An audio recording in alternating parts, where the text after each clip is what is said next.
Una de las declaraciones más sorprendentes que nosotros encontramos del Señor Jesucristo acerca de sus discípulos durante su ministerio es la que tenemos en Mateo capítulo 5. Mateo capítulo 5, versículos 13 al 16. Dice así la palabra de Dios: Vosotros sois la sal de la tierra, pero si la sal se desvaneciere, ¿con qué será salada? No sirve más para nada, sino para ser echada fuera y hollada por los hombres.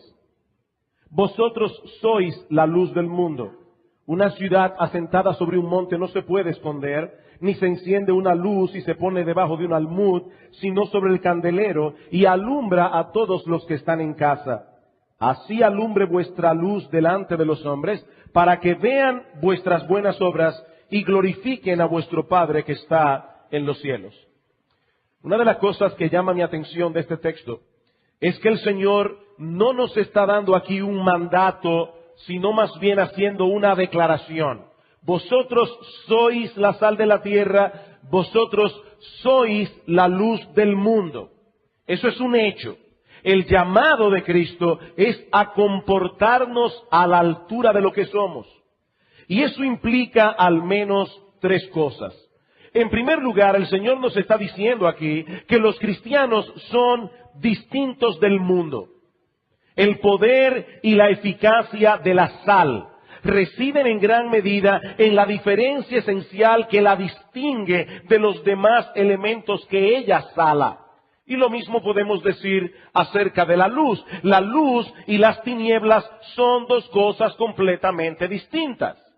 Tanto así que nosotros podemos definir la tiniebla como ausencia de luz.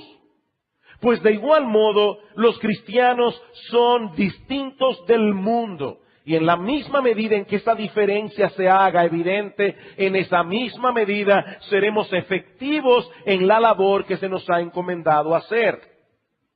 ¿Y dónde radica la diferencia entre los cristianos y el mundo? ¿Qué es lo que hace a los cristianos un ser distinto? Bueno, en primer lugar y básicamente en el carácter interno que produce en nosotros la obra de la regeneración en el momento de nuestra conversión. Eso es lo que Cristo nos muestra en el pasaje que antecede a las bienaventuranzas. Bienaventurados los pobres en espíritu, porque de ellos es el reino de los cielos. Bienaventurados los mansos, los pacificadores, etc. El mundo afuera exalta el orgullo y la soberbia. Los cristianos son humildes. El mundo es agresivo. Los cristianos deben ser mansos. El mundo anhela ardientemente alcanzar riquezas, poder, diversión, placer. Los cristianos tienen hambre y sed de justicia. El mundo es cruel. Los cristianos son misericordiosos. El mundo se conforma con una fachada externa de decencia y de moral. Los cristianos saben que eso no es suficiente, que lo que realmente necesitamos es pureza de corazón. Y así podemos seguir con un aspecto y otro aspecto y otro aspecto. Es en ese sentido que los cristianos son distintos. Y es esa diferencia la que nos hace tan eficaces en nuestra labor en el mundo. Así que, hermanos, no se trata simplemente de predicar un mensaje, se trata más bien de poseer un carácter y de vivir conforme a él. Sí debemos predicar el Evangelio como vimos la semana pasada, pero esa predicación no tendrá ningún efecto si no podemos mostrar en nuestras vidas que somos distintos. En segundo lugar, este texto nos enseña que los cristianos deben estar en contacto con el mundo. Los cristianos deben estar en contacto con el mundo. Vosotros sois la sal de la tierra. Vosotros sois la luz del mundo. Y no hay que ser un experto en química para saber que la sal no puede salar a control remoto, no puede salar a distancia. Si usted desea comerse un pedazo de aguacate y no quiere comérselo desabrido, usted debe echarle sal. Si la sal está colocada dentro del salero y usted no la pone en contacto con el aguacate, se tendrá que comer el aguacate desabrido, no habrá ninguna diferencia. Bueno, lo mismo podemos decir acerca de la luz. Tiene que haber contacto. Ese fue el error del monasticismo. Los monjes pensaron que la única manera en que se podía funcionar como cristianos era apartándose literalmente del mundo, viviendo aislados de la sociedad. Pero hermanos, ¿cómo podemos ser sal y luz del mundo si no tenemos contacto con el mundo? Pero este texto también nos enseña que los cristianos permanecen en el mundo para beneficiar al mundo. Nosotros estamos aquí para beneficio del mundo. En el tiempo del Señor, la sal era usada básicamente para dos cosas. Era usada para dar sabor, era usada para preservar algunos alimentos. Recuerden que en aquellos días no había refrigeradores como en el día de hoy. Para preservar la carne, para preservar ciertos alimentos, había que salarlos. Hay muchos gérmenes en la comida y en el ambiente. De modo que si no usamos algún sistema de preservación, algunos alimentos se pudren y se dañan. Ahora noten algo interesante, y es el hecho de que la sal no sirve para otra cosa. La sal no sirve para otra cosa. Fuera de dar sabor o preservar, la sal no posee ningún atractivo en sí misma. Se trata de algo común e insignificante. No hay belleza en la sal. No es una piedra preciosa por la que hay que pagar un alto precio. Me imagino que ustedes nunca en su vida han visto a una amiga decirle, ven a ver para que veas el arete de sal que me acabo de comprar en la tienda. No, la sal solo sirve para salar. Hay ciertos elementos en la naturaleza que tienen beneficios, usos múltiples. Por ejemplo, las nubes. Las nubes se necesitan para tener agua, pero también embellecen el paisaje. Es un elemento de ornamento. Son útiles y decorativas, pero la sal no. Tan pronto la sal pierde su facultad de dar sabor y de preservar, ya no sirve para nada. Y hermanos, lo mismo ocurre con los cristianos en relación con el mundo. Dios tiene a los cristianos aquí en la tierra para iluminar al mundo y para preservarlo de la corrupción. Nosotros no estamos aquí para nuestro propio beneficio, no estamos aquí para hacer de esta vida una especie de Disney World personal. No, estamos aquí para beneficio de otros. Algún día, hermanos, nosotros llegaremos al lugar de nuestro descanso. Pero mientras tanto, tenemos una labor que hacer. ¿Cómo vamos a hacerla? Llevando el Evangelio a los perdidos y mostrando en nuestras vidas el poder de ese Evangelio a través de un testimonio consecuente. He ahí nuestra identidad, he ahí nuestra función. Dios tiene a los cristianos en el mundo con el propósito de que se comporten como tales, porque es la única forma de impedir que la gangrena moral de este mundo avance más rápido. Somos la sal, somos la luz. La única sal y la única luz que este mundo putrefacto tiene. La semana pasada nosotros comenzamos a considerar el tema de la responsabilidad que tenemos para con los de afuera. Vimos en qué consiste el evangelio que debemos anunciar al hombre incrédulo. Vimos quiénes son los que tienen la responsabilidad de proclamarlo. En la mañana de hoy queremos enfocar el cómo. ¿Cómo debemos evangelizar? ¿Cuáles son las cosas que debemos tomar en cuenta al compartir el mensaje del evangelio con otros? Pero antes de responder esa pregunta y siguiendo de cerca el material del pastor Mark Dever acerca de este tema, permítanme tomar unos minutos para corregir algunos errores comunes, algunas nociones equivocadas que muchos tienen acerca del evangelismo. ¿Qué no es evangelizar? Bueno, en primer lugar, evangelizar no consiste en imponer nuestras opiniones religiosas sobre otros. En primer lugar, evangelizar no es imponer nuestras opiniones religiosas sobre otros. Nosotros vivimos en una época pluralista. Eso significa que nadie aparentemente tiene derecho a decir esto es verdad y esto es mentira. Y una de las objeciones más comunes que nosotros escuchamos en el día de hoy en contra del evangelismo es que nadie tiene derecho a imponer sus opiniones personales en los demás. Y mucho menos en algo tan personal como la religión. ¿Han oído ustedes que de religión y de política es mejor no hablar? Cada cual dice, yo tengo mi opinión, tú tienes tu opinión, respeta mi opinión, yo voy a respetar la tuya. Pero lo cierto es que cuando nosotros predicamos el Evangelio, no nos estamos imponiendo sobre los demás. ¿Por qué? Porque el mensaje que debemos proclamar no es una opinión personal. El mensaje que debemos proclamar es un hecho revelado por Dios. Un hecho revelado por Dios. Cuando un piloto anuncia a los pasajeros que se amarren el cinturón de seguridad porque están a punto de aterrizar, él no está imponiendo su opinión sobre los demás pasajeros. Él está compartiendo con ellos un anuncio que puede evitarles mucho daño, aún incluso salvarles la vida. Aunque algunas personas dicen, yo no entiendo mucho cómo el cinturón de seguridad puede salvar la vida en un accidente aéreo, pero depende del accidente. Depende del accidente. Pues lo mismo ocurre cuando evangelizamos. Hermanos, nosotros no inventamos el evangelio. Nosotros no estamos tratando de imponer sobre las personas nuestras perspectivas acerca de Dios, nuestras perspectivas acerca de la salvación. De hecho, ni siquiera estamos tratando de imponer la verdad.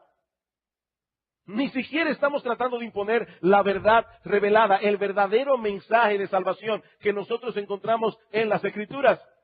Nuestra responsabilidad simple y llanamente es anunciar el mensaje. Nuestra responsabilidad es sembrar la semilla de la palabra. Pero ¿saben qué? Nosotros no tenemos la más mínima capacidad para hacer que esa semilla germine. La más mínima capacidad. Eso es algo que nadie puede imponer sobre otros. Escuchen cómo Pablo dice esto en 1 Corintios, donde los hermanos estaban alineando alrededor de ciertos predicadores. Yo soy de Apolos, yo soy de Pablo, yo soy de Cefas. Y Pablo les dice, ¿qué pues es Pablo?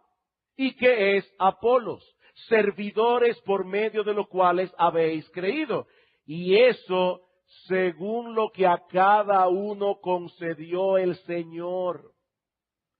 Yo planté, Apolos regó, pero el crecimiento lo ha dado Dios. Así que ni el que planta es algo, ni el que riega es algo, sino Dios que da el crecimiento. Mis hermanos, por más efectivo que sea un predicador comunicando el mensaje de las Escrituras, él no tiene el más mínimo poder para hacer que sus oyentes se conviertan. No tiene ese poder. Ningún hombre puede imponer el cristianismo como los musulmanes imponen el Islam. O te conviertes o te corto la cabeza. No, nadie puede convertirse así. El cristianismo es diferente, porque el cristianismo implica un cambio de corazón. Y eso solo puede hacerlo Dios. Por eso es que dice el Señor en Juan capítulo 1, versículo 12, que esto no depende ni de voluntad de carne, ni de voluntad de sangre, ni de voluntad de varón, sino de Dios, de la voluntad de Dios. En segundo lugar, evangelizar no consiste en compartir nuestro testimonio de salvación. Evangelizar no consiste en compartir nuestro testimonio de salvación. Y con esto, mis hermanos, yo no estoy diciendo que sea incorrecto o que no tenga ningún valor el hecho de que nosotros podamos compartir con otros nuestro testimonio personal. ¿Cómo fue que Dios nos salvó? Eso tiene su lugar, tanto entre los creyentes como entre los incrédulos. Nosotros vemos en el libro de los Hechos que Pablo dio su testimonio en 2 ocasiones. Es sumamente estimulante escuchar las diversas maneras como el Señor trata con los suyos para salvarlos. Por eso alguien decía que hay un solo camino para llegar al Padre, Jesucristo. pero hay muchos caminos para llegar a Cristo. Y uno escucha la historia de cada cual y la historia es diferente. Compartía con los hermanos de escuela dominical un testimonio que leí hace unos meses y que de verdad me impactó tremendamente. Es el testimonio del hijo de John Piper, Abraham Piper. Resulta que Abraham Piper fue criado en un hogar cristiano, fue criado en el Evangelio. Pero a los 19 años este joven se fue de la casa, comenzó a vivir una vida completamente perdida. Y dice que un día una amiga le mandó un correo electrónico. Y en el correo electrónico citaba un trozo de la carta a los romanos, pero no decía cuál era la cita. Dice él, me entró inquietud por saber qué cita era esta. Fui a un lugar, compré una botella de alcohol, llegué a mi casa, comencé a tomar y a endrogarme y a leer Romanos. Cuando iba por el capítulo 10, ya estaba borracho, endrogado y convertido. Yo estoy completamente seguro que ese ejemplo es único. Rarísimo. Las formas extrañas y misteriosas en que Dios opera. A mí me fascina preguntar a las personas cómo se convirtieron al Señor. Es muy estimulante escuchar el testimonio de cada uno. Pero mis hermanos, una cosa es compartir nuestra historia personal de salvación y otra muy distinta, compartir el mensaje de la cruz. Son dos cosas distintas. El testimonio personal puede ser el punto de partida para predicar el Evangelio. Pero si queremos evangelizar, no podemos quedarnos ahí. En tercer lugar, evangelizar no consiste en envolvernos en obras de bien social. Evangelizar no consiste en envolvernos en obras de bien social. Y aquí debemos decir lo mismo que dijimos en cuanto al testimonio.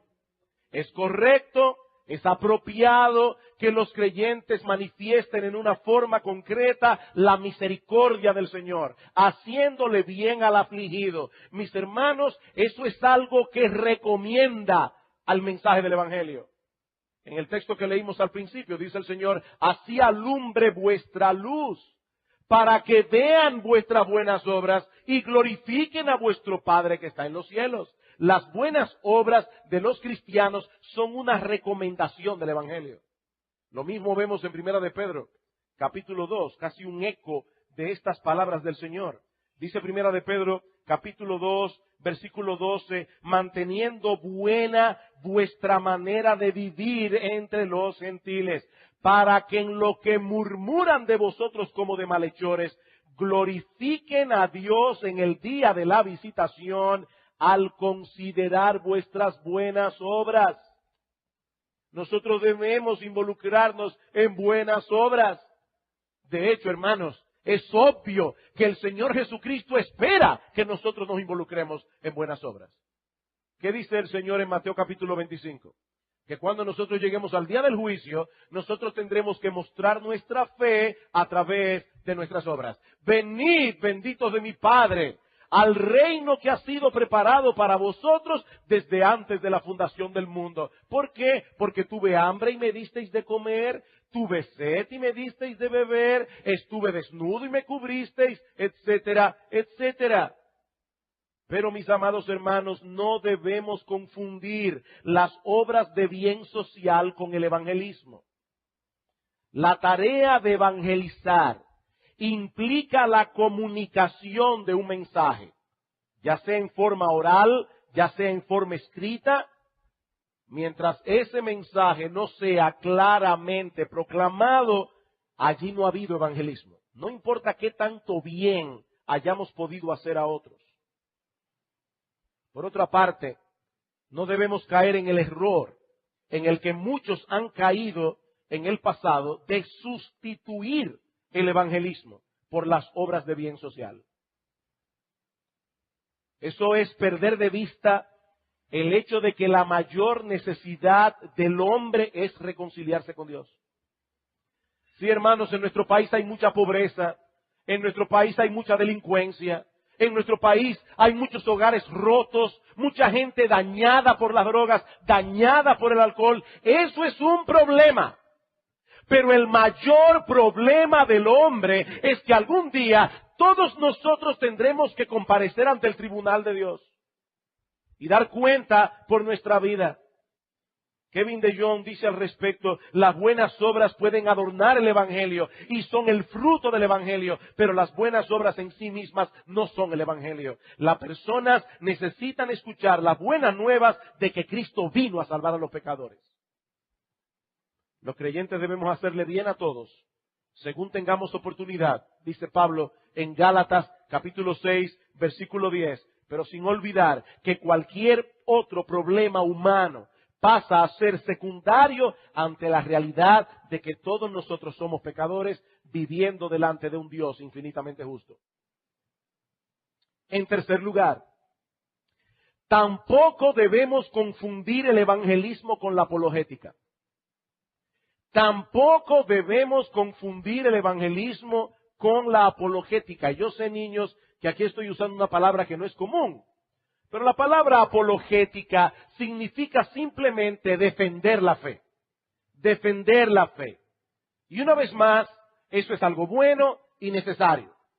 El apóstol Pedro nos dice en su primera carta que los creyentes debemos estar preparados para presentar defensa, y la palabra griega es apología, para presentar una apología con mansedumbre y reverencia ante todo el que demande razón de la esperanza que hay en nosotros. Muchas veces nos toparemos con personas que niegan la existencia de Dios. Otras veces nos toparemos con personas que tienen dudas acerca del origen divino de la Biblia. Y nosotros debemos aprender cómo responder a tales personas. Pero, mis hermanos, no es lo mismo defender la fe que predicar el Evangelio.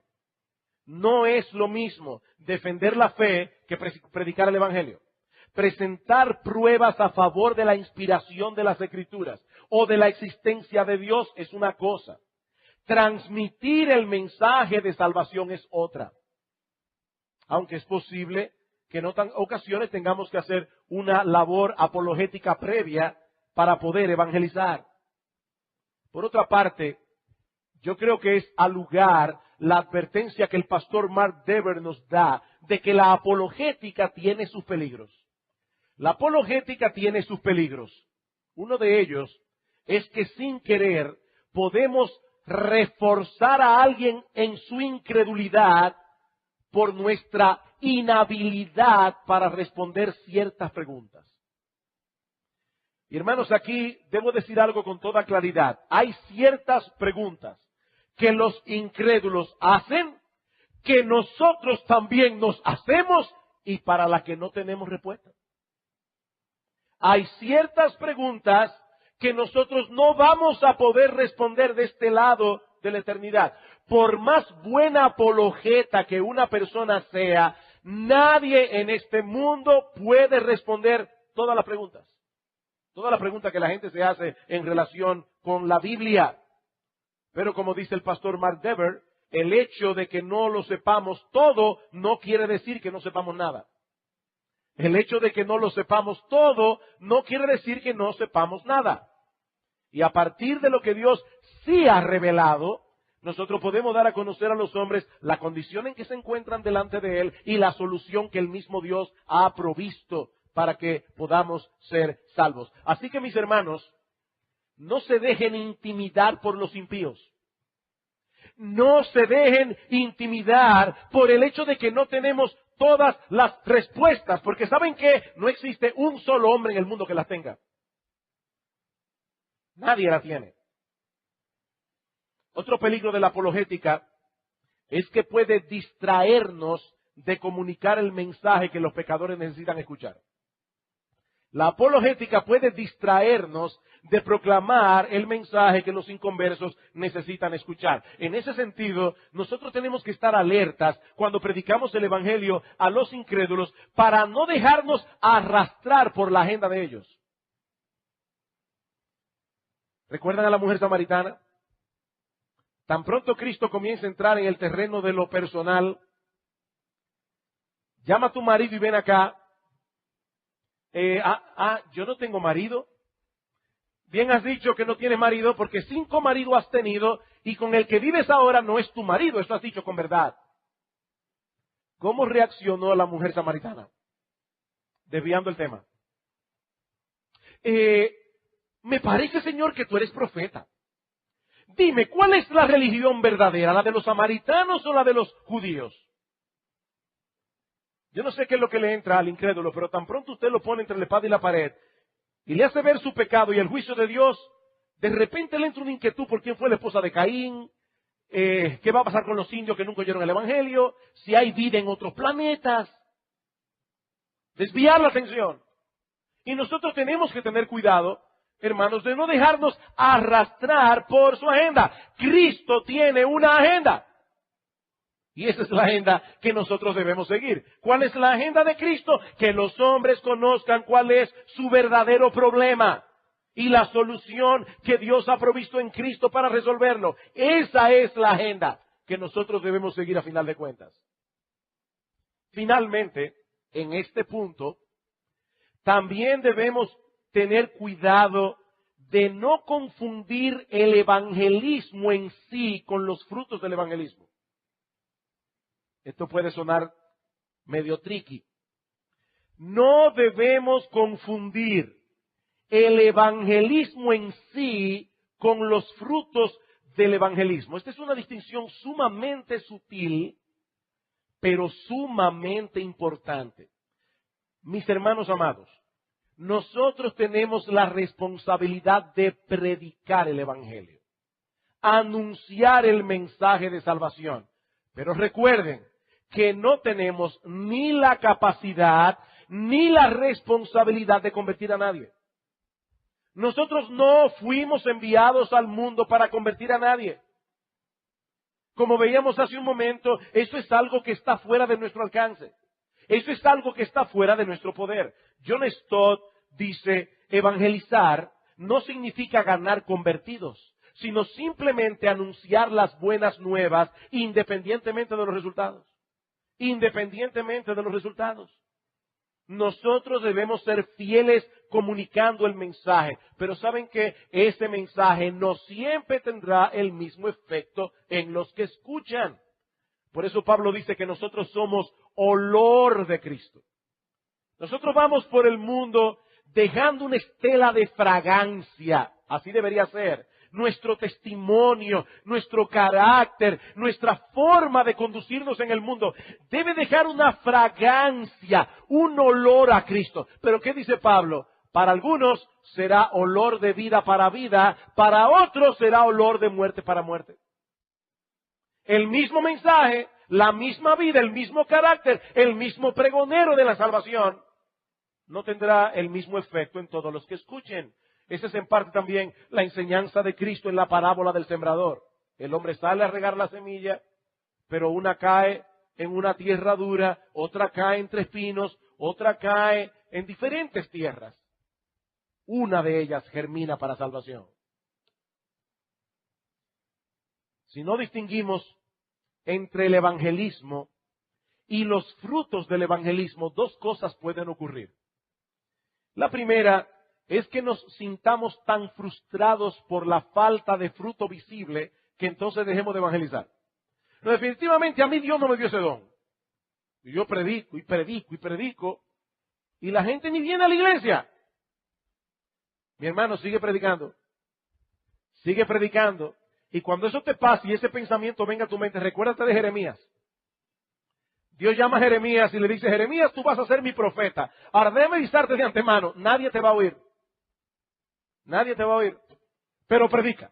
Esa es tu labor. Ezequiel, predica la palabra. Y Dios le dice, mire Ezequiel, la gente vendrá a oírte como aquel que viene a oír un buen cantante. Y van a mostrar agrado en su rostro. Y van a decir, pero qué bien habla ese hombre. Y no te van a hacer caso, Ezequiel. Pero predica. Predica. Deja testimonio en Israel de que hubo profeta en medio de ellos. Hermanos, nuestra labor en el mundo no es convertir gente, es predicar el Evangelio. Es predicar el Evangelio. Otro de los problemas que trae el hecho de no distinguir entre el Evangelio en sí y los frutos del Evangelio es que nos vemos tentados a recurrir a técnicas humanas en busca de buenos resultados. Técnicas humanas. Escuchen lo que dice Mark Dever al respecto. ¿Quién puede negar que mucho del evangelismo moderno ha venido a ser emocionalmente manipulador, procurando simplemente provocar una decisión momentánea en la voluntad del pecador, pero descuidando la idea bíblica de que la conversión es un acto sobrenatural y bondadoso de Dios a favor del pecador. Nosotros podemos manipular un auditorio, pero nosotros no podemos convertir personas. Y no es cierto, hermanos, que muchas iglesias en el día de hoy han cambiado sus programas y todo lo escogen en función de atraer personas. Hasta los himnos que se cantan, lo que se busca no es que Dios sea glorificado, es que la gente pase un buen rato cantándolos, se diviertan, sean entretenidos. Miren, pastores, si tal vez nosotros sustituimos la predicación de la palabra por algo un poco más dinámico, vamos a hacer un talk show aquí. A la gente le gusta eso. Pone un tema, la gente opina. Pero Dios dice en su palabra que a Él le ha placido salvar a los pecadores por la locura de la predicación. Eso es lo que dice Dios. Hermanos, no seamos pragmáticos. El asunto no es qué es lo que parece funcionar. El asunto es qué es lo que Dios ha prometido bendecir. Y Dios ha prometido bendecir su palabra. ¿Qué es entonces evangelizar? ¿Qué es evangelizar? John Cheeseman lo define de esta manera muy simple. Es declarar en base a la autoridad de Dios lo que Él ha hecho para salvar a los pecadores, advirtiendo a los hombres de su condición perdida, guiándolos a arrepentirse y a creer en el Señor Jesucristo. Eso es evangelizar. Como dice Pablo en 2 Corintios capítulo 5, versículo 20, nosotros somos embajadores en nombre de Cristo. ¿Qué es lo que hace un embajador? Proclamar el mensaje de su gobernante. Los embajadores no están llamados a ser populares o, ¿qué palabra? Tengo una palabra que, originales. Esa es la palabra que no me salía. No, los embajadores no tienen que ser originales. Los embajadores tienen que ser fieles. Eso es lo que tú vas a declarar de parte mía. Bueno, dice Pablo, nosotros somos embajadores en nombre de Cristo, como si Dios rogase por medio de nosotros. Os rogamos en nombre de Cristo, reconciliaos con Dios. Al que no conoció pecado, por nosotros Dios lo hizo pecado, para que nosotros fuésemos hecho justicia de Dios en él. Evangelizar no es otra cosa que dar a conocer a los hombres ese mensaje de reconciliación. Eres un enemigo de Dios, estás en problema, has pecado contra Él en incontables ocasiones. La ira de Dios está sobre ti, pero Dios envió a su Hijo a morir por pecadores para que todo aquel que en Él cree no se pierda, mas tenga vida eterna. Ese es el mensaje del Evangelio. ¿Cómo debemos hacerlo? ¿Cómo debemos hacerlo? Bueno, he aquí ahora algunas sugerencias. Sugerencias generales, hermanos. Hay muchas cosas que podemos decir, pero esto es lo más básico. En primer lugar, debemos hacerlo en oración. Algunas personas piensan que si Dios es soberano en la salvación de los pecadores, entonces no tiene caso que oremos. No tiene caso que oremos. ¿Para qué orar si ya Dios eligió a los que se van a salvar? Sin embargo, hermanos, es interesante ver que el razonamiento bíblico es a la inversa. El razonamiento bíblico es, precisamente porque la salvación está en las manos de Dios y no en las nuestras, debemos pedirle a Él que bendiga su palabra trayendo a los hombres a la salvación. Piensen en esto. Si fuera cierto que en última instancia la salvación está en las manos del pecador, de que el pecador haga una decisión por Cristo, ¿para qué le estamos pidiendo a Dios entonces que lo convierta? Si la salvación está en las manos del hombre, no tiene caso que se la pidamos a Dios. Pero si nosotros creemos que la salvación está en las manos de Dios, entonces sí tiene caso pedirle que convierta a los pecadores. Pablo dice en Romanos capítulo 10, versículo 1, dice, yo doy testimonio, mi conciencia da testimonio de que mi oración a Dios por Israel es para salvación. Pablo oraba por sus hermanos judíos y pedía por ellos salvación. Eso lo dice en Romanos capítulo 10, versículo 1. Unos versículos anteriores, en Romanos capítulo 9, versículos 14 al 16, el mismo Pablo escribió, no depende del que quiere ni del que corre, sino de Dios que tiene misericordia. Dios no solo eligió a los que se habrían de salvar, Dios también escogió los medios a través de los cuales el pecador sería salvo, y los medios son ora y predica. Ora y predica. Ora por el pecador, predícale al pecador. Pastor, eso es un misterio, yo no lo entiendo. Bienvenido al club, yo tampoco. Pero Dios no nos ha pedido que desentrañemos el misterio. Dios nos ha pedido que obedezcamos. Eso es lo que Dios te pide. Y lo que me pide a mí. Obedece. Ora y predica. Ora y predica. En segundo lugar, al predicar, al evangelizar, debemos usar la Biblia. Y alguien dirá, ¿y es necesario decir eso? Sí, hermanos, es necesario. Debemos usar la Biblia. Si bien es necesario que comuniquemos el mensaje del Evangelio en nuestras propias palabras, evangelizar no es repetir como un loro una cadena de versículos bíblicos.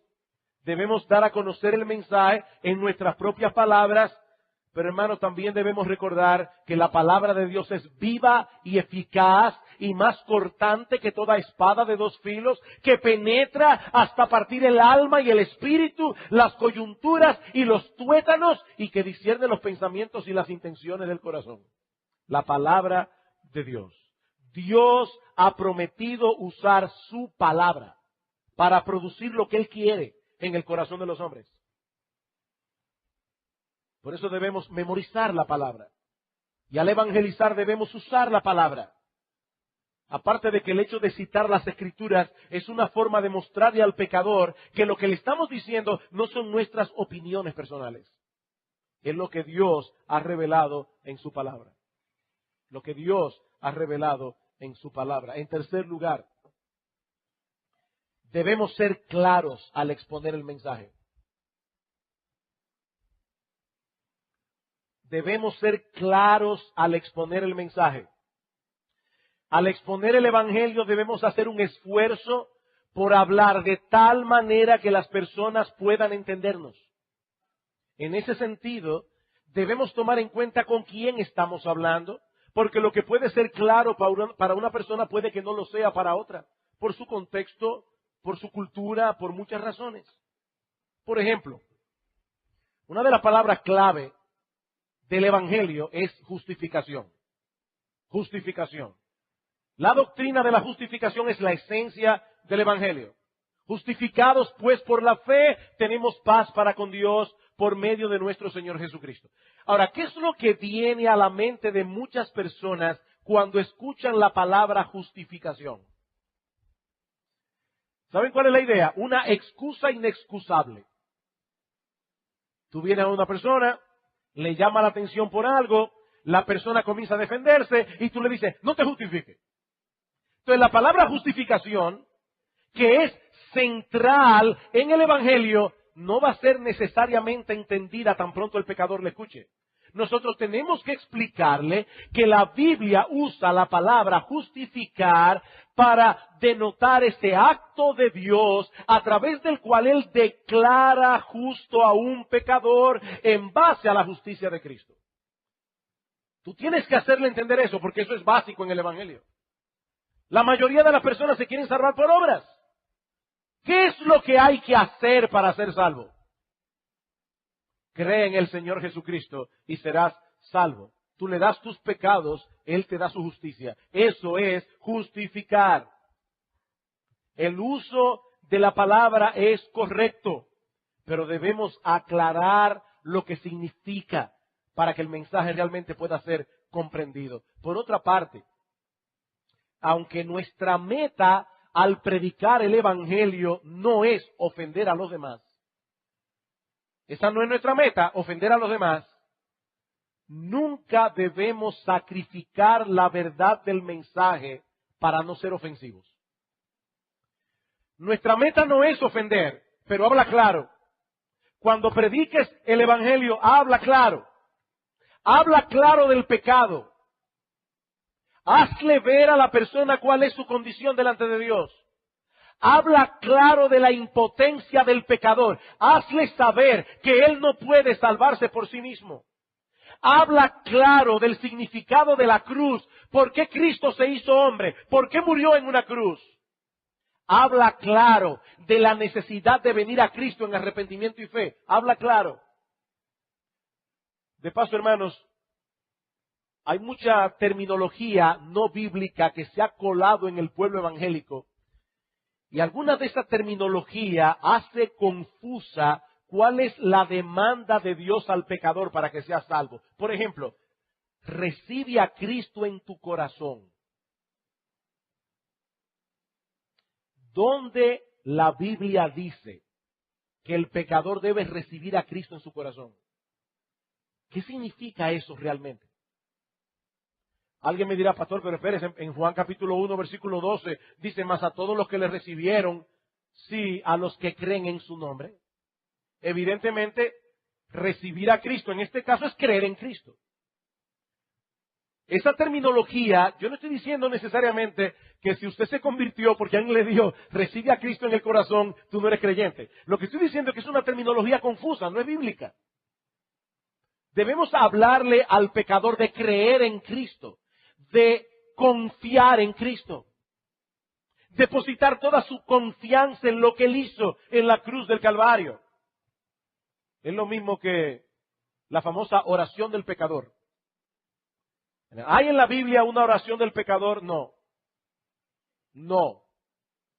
La Biblia no habla de la oración del pecador. Tú lo vas a invitar a creer en Cristo, a poner su confianza en Cristo. Claro que al hacerlo Él va a orar y va a clamar a Dios por misericordia, pero es un asunto entre Él y Dios. El problema con la famosa oración del pecador es que se puede convertir en algo casi sacramental. Ya yo dije la palabra mágica, ya yo soy salvo. Debemos ser claros. Ese es el ejemplo de evangelismo que nosotros encontramos en el Nuevo Testamento. Escuchen al apóstol Pedro en el capítulo 2, versículo 36. Sepa pues, después de haber hablado de Cristo, de su obra en la cruz, sepa pues ciertísimamente toda la casa de Israel que a este Jesús, a quien vosotros crucificasteis, Dios le ha hecho Señor y Cristo. ¿Lo quieren más claro? Bien claro. No trates de hacer el evangelio más potable, rebajando sus demandas o escondiendo aquellas partes de la verdad que no suelen ser bien recibidas. Porque si lo haces, ya no estás evangelizando. Estás proclamando tu opinión acerca de la salvación. Cristo era bien claro a la gente. Señor, te seguiré donde quiera que vayas. Bien, pero debes saber que las aves tienen su nido y las zorras guaridas, pero el Hijo del Hombre no tiene donde recostar su cabeza. Esa es mi demanda. Ahora ven y sígueme. De paso, también en esto de la claridad, debo decir, hermanos, que cuidado con predicar en cristianés. Hay muchas personas que cuando hablan a los inconversos, hablan en cristianés. Y el cristianés solo lo entienden los cristianos.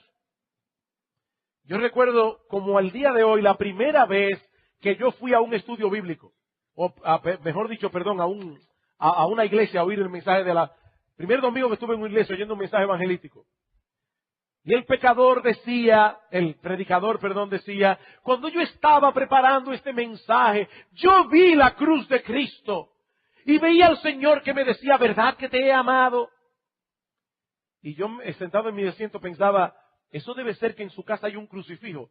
La primera vez que me invitó esa persona a su casa, me pasé todo el estudio bíblico buscando el crucifijo. ¿Dónde era que él estaba? Cuando dijo que él estaba mirando la cruz de Cristo, porque eso era un lenguaje para mí inentendible. Cuidémonos, hermanos, de hablar en cristianés. Fulano se fue al mundo. Ajá, y estaba en Marte antes. ¿Dónde estaba? ¿Dónde vivía antes? En cuarto lugar, nosotros debemos provocar al predicar que las personas reflexionen sobre lo que estamos diciendo. Debemos provocar que las personas reflexionen sobre lo que estamos diciendo. Y eso es algo que el Señor hacía constantemente cuando trataba con las personas, moverlos a reflexionar. Él le dice a los judíos en Mateo capítulo 21, déjenme hacerles una historia. Había un hombre noble que tenía una tierra y llamó a un grupo de siervos para que labraran la tierra y al final del tiempo le den el fruto.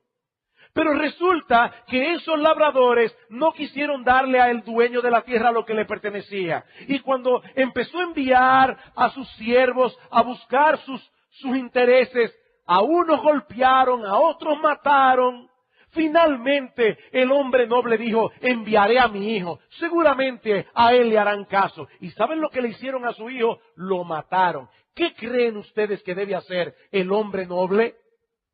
Inmediatamente los judíos dijeron, quitarle la tierra a estas personas y castigar a esos perversos. Dice bien, ¿no habéis leído la escritura que dice, la piedra que desecharon los edificadores ha venido a ser cabeza del ángulo? Eso es exactamente lo que ustedes están haciendo. Ustedes están despreciando el reino que Dios ha puesto en vuestras manos y ahora Dios le va a dar ese reino a los gentiles. Ellos entendieron perfectamente. Entendieron perfectamente. Tanto que quisieron matarlo. ¿Entendieron la implicación? Mi hermano, recuerda cuando prediques el evangelio que tú tienes un aliado en el corazón del pecador, su conciencia. Él va a querer negar eso, pero su conciencia está allí. Y nosotros debemos despertar su conciencia con preguntas reflexivas. Lo que hizo David, lo que hizo Natán con David. Rey, ha ocurrido algo terrible en tu reino. Había un hombre rico que tenía muchas ovejas y otro pobrecito que solo tenía una ovejita. Y resulta que este hombre rico recibió de repente un invitado. ¿Y saben lo que hizo? Le quitó a ese pobre hombre su ovejita. ¿Qué tú crees que merece ese individuo? La conciencia de David de inmediato comenzó a trabajar. Claro, David no tenía la conciencia en modo defensivo, porque Natán fue muy astuto, con una astucia santa. Él no levantó las defensas de David de inmediato, levantó su conciencia. Ese conocimiento que él tenía del bien y del mal. Ese hombre merece la muerte. Ahí Natán le dijo, tú eres ese hombre. Tú eres ese hombre. Y de esa manera Natán llevó a David al arrepentimiento. Alguien puede decir, bueno, pastor, pero David era creyente. Y aquí estamos hablando de evangelizar a los incrédulos. Mi hermano, el incrédulo tiene una conciencia. Él tiene una conciencia. Él vino de fábrica con un dispositivo que le dice, lo bueno debe ser alabado, lo malo debe ser castigado. Él lo sabe. Y cuando predicamos el evangelio, nosotros podemos levantar esa conciencia. Levantar esa conciencia con algunas preguntas. Le decía en estos días a un taxista, ¿cómo tú te sientes cuando tú escuchas en la radio o en la prensa que un funcionario corrupto del gobierno hace y deshace y no le pasa nada? ¿Cómo tú te sientes? ¿Me siento mal? ¿Tú sabes por qué tú te sientes mal? Te sientes mal porque tú fuiste hecho a la imagen de Dios y Dios es justo. Todos nosotros queremos la justicia. Siempre que no nos traten a nosotros con justicia. Pero va a haber un día en el que Dios le dará a cada uno lo que se merece. Y ese pecador que está oyendo dice, me hace sentido. Me hace sentido. Puede que no te lo diga. Pero en su corazón y en su conciencia, ese mensaje va a golpearlo. Una última sugerencia. Y es que al evangelizar, hagamos uso de la iglesia. Al evangelizar, hagamos uso de la iglesia. Ahora, aquí debo decir que evangelizar no es lo mismo que invitar a una persona a venir a nuestro culto de adoración. Eso no es evangelizar, eso es invitar a una persona. Y es perfectamente apropiado irrecomendable que nosotros invitemos a la persona a venir a nuestro culto. Hermanos, eso es perfectamente recomendable. No solo por el hecho de que se va a exponer a la predicación de la palabra de Dios, sino también para que ellos puedan interactuar con el pueblo de Dios y para que venzan algunos prejuicios. Yo no sé ustedes, pero a mí me ha pasado muchas veces que compartiendo el mensaje del Evangelio con personas, la idea que ellos tienen de iglesia es una cosa muy distorsionada. La idea que tienen de iglesia es un desorden, donde todo el mundo se para y habla al mismo tiempo. Y uno tiene que decirle, no fulano, ven y ve. Ven y ve. Eso hace que las personas venzan muchos prejuicios. Miren, hermanos, si yo fuera inconverso en el día de hoy y me expusiera a muchos programas evangélicos que aparecen en televisión en el día de hoy, yo creo que tendría un corazón mucho más endurecido. Mucho más endurecido. Es una vergüenza. Mucho de lo que aparece en televisión con el nombre de cristiano es una vergüenza. Es un evangelio distorsionado. Gracias al Señor, siempre lo digo con algunas honrosas excepciones. Pero es una vergüenza en su mayoría. Por lo menos aquí y en Latinoamérica. El invitar a las personas ayuda a quitarse prejuicios. Sin embargo, esa no es la única manera como nosotros podemos usar la iglesia en nuestra labor evangelística. Hermanos, recuerden lo que hemos dicho muchas veces a lo largo de esta serie, la iglesia no es meramente lo que ocurre aquí cada domingo en la mañana y en la tarde. Nosotros somos iglesia las 24 horas, los 7 días de la semana. Y los incrédulos no solo necesitan escuchar el mensaje del Evangelio, sino también poder observar cómo ese Evangelio opera en la vida de las personas que lo profesan. Piensen en este texto, Juan 13:34. En esto conocerán todos que sois mis discípulos, si tuviereis amor los unos por los otros. Pregunta, ¿cómo se van a dar cuenta los incrédulos de ese amor que nosotros nos profesamos unos a otros si ellos no interactúan con nosotros como comunidad? Ellos están fuera. Nosotros tenemos nuestro gueto cristiano. Y a vez en cuando uno de nosotros sale afuera a hablarle a los inconversos y luego vuelve al gueto de nuevo. No, hermano, nosotros tenemos que buscar la manera de integrar a esa gente en nuestra vida de comunidad para que ellos puedan ver ese amor. Filipenses capítulo 2. Filipenses capítulo 2, versículo 14. Haced todo sin murmuraciones y contiendas. Y está hablando en el contexto de la iglesia. O sea, entre nosotros, que no haya murmuraciones y contiendas, para que seáis irreprensibles y sencillos, hijos de Dios sin mancha, en medio de una generación maligna y perversa, en medio de la cual resplandecéis como luminares en el mundo. Asidos de la palabra de vida, para que en el día de Cristo yo pueda gloriarme de que no he corrido en vano, ni en vano he trabajado. ¿Cómo se van a dar cuenta los incrédulos que aquí, en esta comunidad de gracia, no aquí el domingo, no, aquí durante la semana, esta comunidad de gracia opera sin murmuraciones y contiendas, si nosotros lo mantenemos al margen?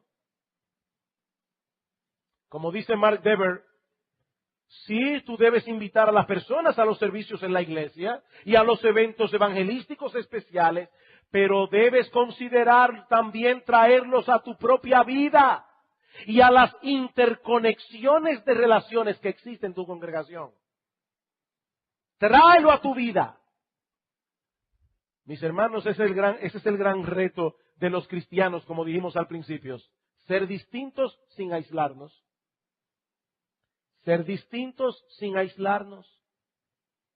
Me llama mucho la atención que en Mateo capítulo 11, versículos 16 al 19, dice que Cristo era amigo de los pecadores. En Hebreos capítulo 7, versículo 26, dice que Cristo era separado de los pecadores. Por fin, ¿cuál de las dos cosas era verdad? Las dos. Él era amigo de los pecadores, pero él no era canchanchan de los pecadores. Los pecadores encontraban en él compasión, misericordia. Él se mezclaba con ellos. Él no seguía el desenfreno de disolución en el que ellos vivían. Amigo de pecadores, apartado de los pecadores. Mis hermanos, creo que el punto aquí está en entender que nosotros no vivimos para nosotros mismos. Nosotros no vivimos para nosotros mismos. Y porque no vivimos para nosotros mismos, es que somos distintos, y es por esa misma razón que no nos aislamos. Hay un mundo allá afuera urgentemente necesitado del mensaje de salvación. El mensaje de salvación que el Evangelio anuncia, y nosotros tenemos la responsabilidad de dar de gracia lo que hemos recibido de gracia.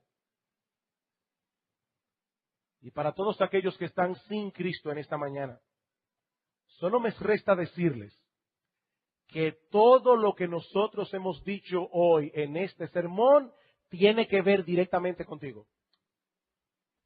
Todo lo que hemos dicho hoy tiene que ver directamente contigo.